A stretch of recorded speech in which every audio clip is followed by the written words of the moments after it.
Hey, Maurice Sims with WCS Property Solutions.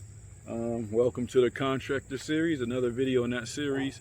We're going to talk about a property that we bought a few months back. It's a duplex, direct to seller lead. I think both units are three ones. And so we bought this property with the intent to rehab it, split the unit up, kind of split the yard up, the property up and do it.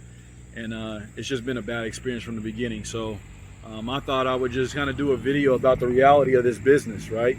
We do our numbers, we run our numbers, we go out and work hard for leads, we close that lead, we run it through our evaluations, we come up with a rehab, we get all the way through all that, right? Get it closed, get it funded, you get on start on the job, you get your contractor, you think you got it all ready, you're ready to make it a deal, and it falls apart. So we're going to talk about this one. So I'm kind of going to walk the property, kind of show you what we're into. So what happened here was we found us a contractor. We got him on it. We used hard money on this one, so we had to do it draws. And so we found our contractor. They came out. The first things we needed to do was we needed to tear down the decks. You can see behind me, it was a front porch. We wanted to tear down the front porch, and we wanted to take a window out and make another door so we could split the house into 2 units. It was already 2 units, but it was only like 1 access. Basically, you had to come through the bottom unit to get to the top. So our idea was we were going to put a door in the front and kind of split it out, right? So we had to take out the front porch, build a new porch, front porch, and then on the back we were putting 2 decks, right? So we were splitting it up in the back and putting on 2 decks. So we got our contractor. They were pulling permits, they run everything. It takes us like 3 months to get these decks done, right? Paid for all the materials, so we only load labor, right? So we pay to get them done. We call our bank to get a draw. They do an inspection. Everything looks good. It's a video inspection. Everything looks good. We paid a contractor. We get the draw, pay the contractor. A week later, the city calls me and says that there's an issue out of our property because no permits were pulled. So we give a call back. We talk to them. They said, we've been out to the property. There's been no permits pulled.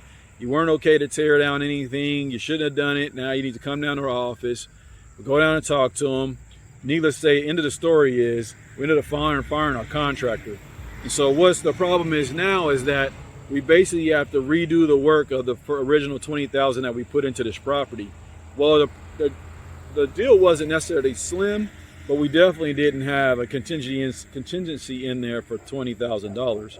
So now we're in a situation where we're not sure if we should put more money in to make it habitable, or if we can even do that with the numbers that we have right now. So we're kind of stuck. We're in a situation where we owe the bank 1 draw and the money down, right? The money they put into it at the acquisitions, which wasn't much.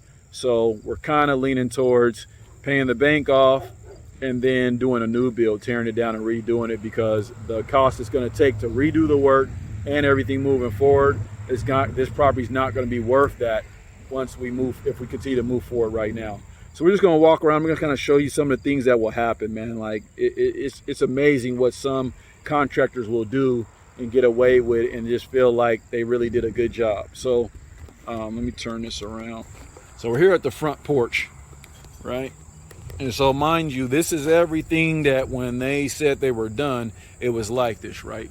So we tore down the front porch. You can kind of see how it had a roof. We tore that off. They didn't replace any siding or anything like that. But here's the front porch. There's no rails there, right? Oh, and another key factor about this is that this property's in Ohio and I'm in Colorado, right? So I was doing this as a distance. Not to say that you can't do it, and I've done plenty of projects from a distance, right? From out of state, but this is something to consider, right? When you can't just drive by the property and see the property and monitor it, you have to have somebody that is doing that for you to make sure things are going right, things are on schedule, that the right things are being done, like permits and things like that. So just kind of a lesson learned at that. It hasn't deterred me from working out of state, but I definitely have tightened up my systems and my processes. So, right, so it was like that, no rails. The rails that go in there are just laying on the deck, right? Just laying there. If I back up, I can show you how it's not centered on the house. So that's how much you got right there. Look how much is on that side, right? There was plenty of room to center on the house. If you look at the deck, the space by that door and that door, we could have slid it over and made this make a little bit more uniform. They put this door on here That's the door that we put in. That was a window, so our ideal, like I said,